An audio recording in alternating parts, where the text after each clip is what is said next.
did look awesome, though. Like, just watching on ESPN Plus, following all the games, like, you could actually kind of feel the passion coming through the TV. And it's a cool style of soccer to watch. It was awesome. Yeah, it's smaller fields, less people, more goals, exciting. This target score time, which every game ends with, is electrifying. Genius. It is literally two different games. It's the first game is to get to this time, which is the target score time. And then if you have Arena League guys on your team, the target score time is whenever it is time for the Arena League boys to do their thing. We are very lucky to have a great crew. These 5 dudes out of Arena League were nothing short of electrifying. Obviously, Big Meat was one of the stars. There he is right there. Yep.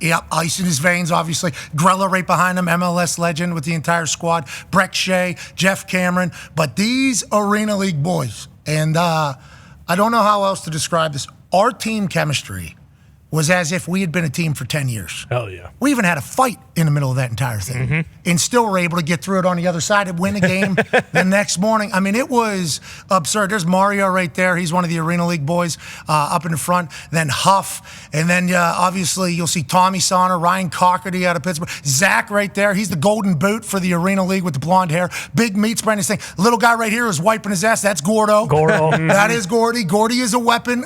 Gordy is, the stories about Gordy are never ending. But these dudes were smoking 5-6 cigars a night. Jeez, Till about 2:30, 2:33. I happen to be out there with the boys, try to learn a little bit about their lives. These dudes are indie wrestlers, but for soccer, okay? They just travel around playing soccer. Cash games, cash league, cash tournaments, and they just bop from one to the next, and then when the Arena League starts, they go to their towns in which they work and play for, live in an apartment there, play their games, and off-season comes, boom, we're right back to cash games, cash leagues, cash tournaments. They have zero responsibilities. Yeah. They know that. They are an awesome bunch, as is the rest of the team. I like to say thanks to the entire Concave boys. That was a fun run, man. That was a really fun run. Obviously, we make it to the Elite 8.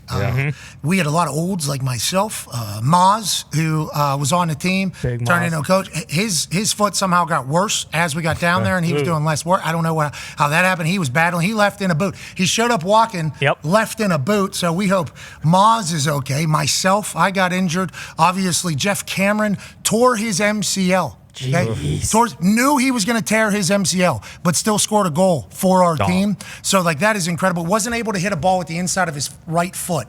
Had surgery 8 weeks ago on his MCL. Knew he wouldn't be able to kick a ball with the inside of his right foot. So he was just kicking balls with the outside of his right foot the entire time, kind of like swinging his leg like this, or kicking with his left foot. In the same game he tore his MCL, he actually wrapped his what's that? What's the behind the leg? Cruyffing it so he didn't kick it with the inside of his right leg. Then Zot, guy who played 10 years in the Premier League, 44 years old, played all 40 minutes for us a couple different times. 6'7", this guy. Has proper English accent too. I mean, he's in there. He plays the ball into Jeff Cameron, and Jeff literally has to think to himself, only way I can hit this is with the inside of my right. I'm going to tear my MCL. Scores a goal, hits the ground immediately, tears his MCL. I mean, that is concave for football. So from him and Mike Foss, the amount of work that Mike Foss did to put this entire thing together. Great work, Fosso. Fosso is balancing and spinning a lot of plates. He was spinning a lot of plates. He did a fantastic job. I think the boys had fun, but we could have stole a win against that Hoosier Army team. It was very good. Very, very good. They beat us pretty soundly throughout that entire game. But when it gets to target score time, as long as it's within 1 or 2, you have a shot if you got a bunch of Arena League boys, and we did that. So thanks to everybody at Concave for the weekend. Thanks to TST. That was a blast, obviously. Cary, North Carolina was a beautiful place. Hot as balls. It was a little hot. Very hot. This hip flexor definitely torn. I mean, I'm dragging it around right now. Yeah. I was asked to go play in a celebrity soccer game in L.A. or something like that next weekend. It's you catch me in 8 months. Sure. 8, 9 months or so.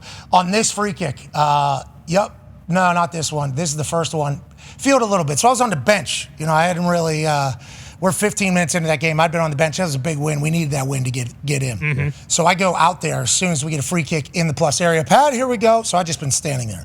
So I ripped that first one, a little high. Tough to go up and over. Got to keep those things low. We know that for next year with how short the thing is. I stay on the field. I was about to sub myself off, though, because I did feel a little wakey in the hip flexor quad area. So I was like, I'm gonna get out of here. And they're like, no, stay. It's all right. So I make a couple plays, feeling pretty good. We get another foul.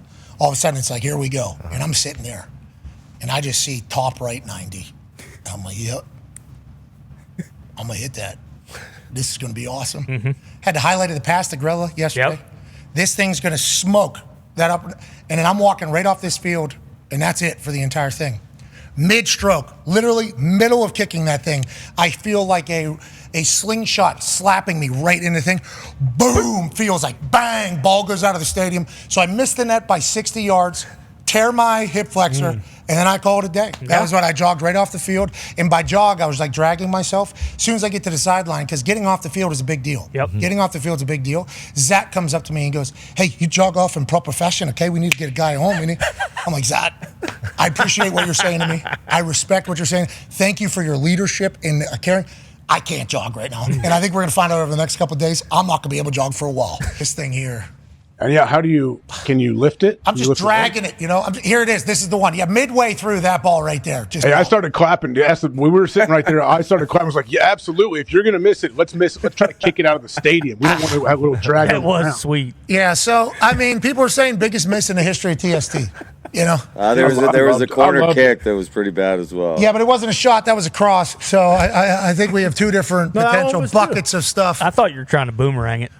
Yeah. Bring it back into the stadium. Press box, back around. Wayne just didn't catch it. Yep. So I can't really lift my foot up right here as if I'm kicking because everything in my quad hurts like shit. In kicking positions, soccer positions, the hip flexor is, that is the one. At least someone in Raleigh took that ball home. So, yeah. Okay, I did leave the stadium. People were saying, I was pumped it went that far. After I saw that TST had a version from the ground where just like that Worth home run, where they just turned and it went into the sky. Yeah, it was nuts. And it got lost in the sky, and I was like, still got it. As I'm halfway into that thing, literally just feel it, and then boom. So I'm happy it still went that far, but it was nowhere near the net. The first one you sent that was a near miss, I think the guy who ate that went home in a body bag. There were some real rocket launchers, though, around that tournament. Every warm-up, somebody was getting belted with a shot every time. With the way they sit, it's like perfect height for if you miss high. Pay attention, people. yeah. You got to pay attention when you have 15 guys taking shots on goal for 20 minutes. And the guy, 20 minutes? I don't know about that. 300 people behind you not even watching. It was like, you better keep your eyes peeled. Coach Tony Miola listed off some things about our team, that he explained to his wife who asked, how's it going? And they're all things that obviously lay out a team that's not supposed to win in soccer. Sure. The way we are all. And then the last one was like, we don't warm up. Like, we go to this warm-up field before we walk to the field, and every team that we were playing had an organized warm-up. Oh, yeah. A full-on dynamic warm-up. 15, 20-minute dynamic. They're running all over. They got passes happening, goalies taking shit. We just literally just walk through their warm-ups pretty much. Hey, how you guys doing? And then as they finish, they got a good lather, a good sweat. They walk by us to walk in the stadium. Our guys are literally just tying their shoes. Then we walk in the stadium. You got 8 minutes in here. All right, that's enough. Sounds good. That's all we need in there. Tony's like, our team refuses to. We don't warm up, but we win. So we're just going to keep doing that. We did that game one. After game one, we just said, whatever we did, let's do the exact opposite. We knew the Reggae Rovers were going to beat us game Good one. Squad. In this particular office. I appreciate in the stable, the boys did not think they were going to lose the Reggae Rovers that first game. So there was a lot of anger and tension and everything. It was like, boys, we don't even know what the fuck. We don't even know each other's names. The Reggae Rovers are a bunch of fucking duck. They were. Reggae Rovers would go on to be a great team. Yeah.